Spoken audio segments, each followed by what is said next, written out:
Witchcraft All in the right, Pews Part let's 1. do it. The Witch's A lot of Snare. times church witches and warlocks operate a little bit like this.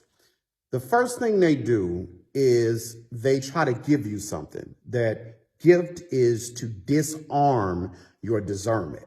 So once they disarm your discernment, they begin to isolate you. They always want to go out. They always want to do this. They always come up your house. They always, and they start just isolating you from everything else. Isolating you, putting you in an isolated place. And once they isolate you enough, then they start indoctrinating you.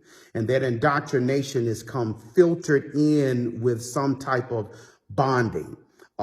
They try to relate to you in certain ways and try to trauma bond you. They try to find some area. They try to find some area in your life that you have trauma or you have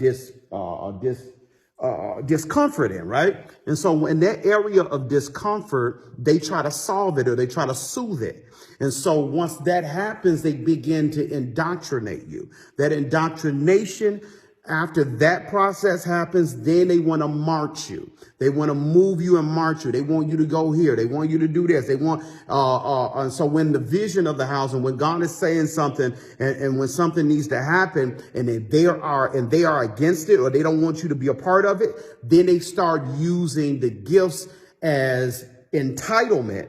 And then so when you feel kind of weird because they've done all of this and they've been there and done all of this, but all of that was to break your discernment. You got to pay attention to the trauma bonding. Once that happens and they got that entitlement over you, they can move you however they want to. So when they want to prove a point, when they want to prove a point to the ministry, prove a point to the pastor, prove a point to your family, prove a point to the people you love, prove a point. I've seen witches and warlock break up whole marriages because they weaseled and snaked their way into the lives of people and separate and segregate friends and family and segregated them people from their ministries that were pouring into them. I've seen it happen so many times. And what happens is they isolate you to keep you and they want to control you. You got to break free from the control.